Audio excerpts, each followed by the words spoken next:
Day 21 of the lockdown.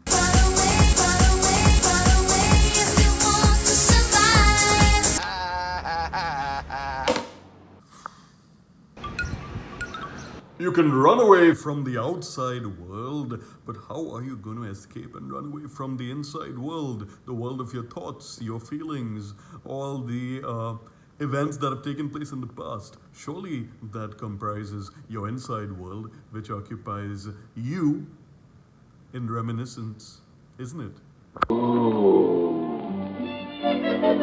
Jared, today we'll be talking about finding strength and resilience through stories from our own lives in our past. बीते दिन बीते पल Oh God, please not like that. Nonsense. कुछ भी पक्का नहीं कुछ भी होता है जो कुछ भी सब खेल है That's more like it. Accepting the tentative nature of life, but also taking the opportunity to learn from it. Oh. See yourself as a player playing a game, and how well you play the game depends on how much time you invest in the game, whether you've learned the rules of the game, and whether you embrace the game as part of your lifestyle as the person in the game playing the game. याद रखना. After all these videos, do you really want to go down the path of, oh my God, my past has been so hurtful, shameful, disturbing, disorienting, humiliating? ये acceptable नहीं है. Your past is a treasure trove of memories of people who may no longer be in your life, people who are probably there in your life now, but with limited engagement. Your past is like going to the attic and looking for those little scraps, those little pieces and morsels of emotional fragments that may have stayed somewhere hidden from your conscious mind, hidden from the people who know you, hidden from this so-called wonderful reputation of yours that you've cultivated in the world of business, in the world of socializing. Hidden. Don't try to escape the memories which give you wisdom through context. And what is this context? These are stories that you've been telling yourself over and over again about how your life was. What was the quality of it? What was the quality of happiness in it? What were the types of people in it who may be abused you, may be confused you, may be try to push you in various directions? This is a story, this is a narrative that you repeat to yourself. And the quality of that narrative is entirely in your hands, which is why this entire conversation about, oh no, forget it, it's in the past. Oh no, the past is no longer relevant or necessary. Or, oh no, the past has outlived its relevance in your life. I don't believe in that. I believe the past was there to contextualize the current version of you so that you can understand yourself better. So don't run from the past. Have those memories. Think about those times and have fun with the past. Self-pity and self-blame are only shortcuts to absolutely nothing. They don't help you in any way. They merely chastise you and slow down your progress. That bothers me. Stories from your past that involve you, that involve adversity, that involve pain, humiliation, uncertainty can be divided into 3 distinct phases. Suffering, sorting, and strength.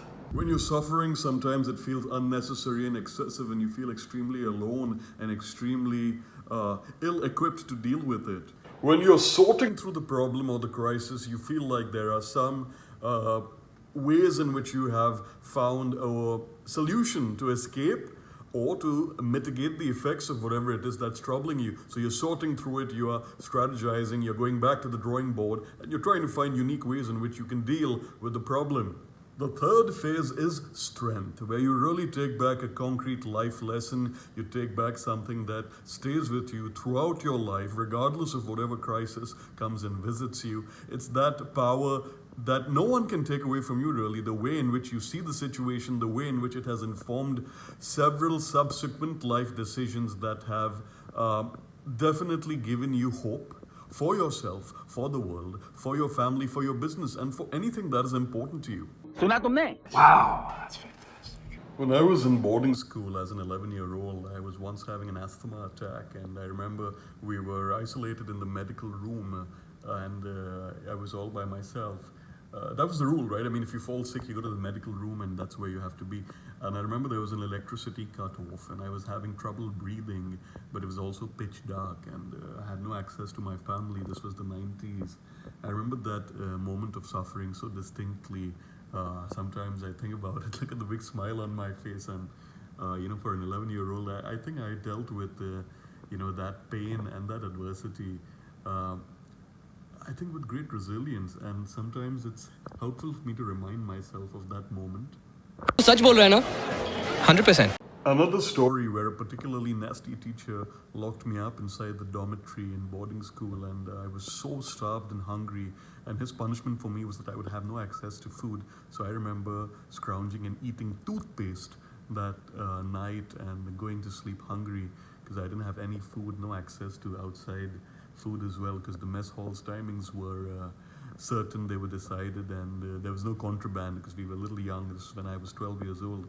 So having seen hunger in that particular instance, when I really wanted to eat and I didn't have access to food, having seen suffering when I had an asthma attack and I couldn't breathe and I was all alone without my family, when I think back of those memories, those moments of suffering, I try to find the meaning of it. Perhaps I went through that at a very young age to help me contextualize my own troubles and struggles as I grew up. And I'm sure you have several stories where you had to sort through and then feel the strength that followed.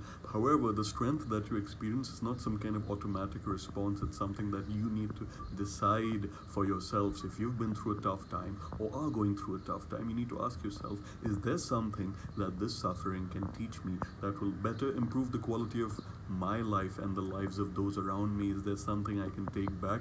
Is there something that can give me power over my circumstances, something that can give me control over my circumstances or control over how I see those circumstances? And if there is something like that, what is it? All right. The cheap thing to do would be to turn your suffering into a pissing contest, as if to say, my suffering is really suffering, what you've gone through is not really suffering. So if you try to speak to that effect with somebody, it might come across as condescending and extremely attention-seeking.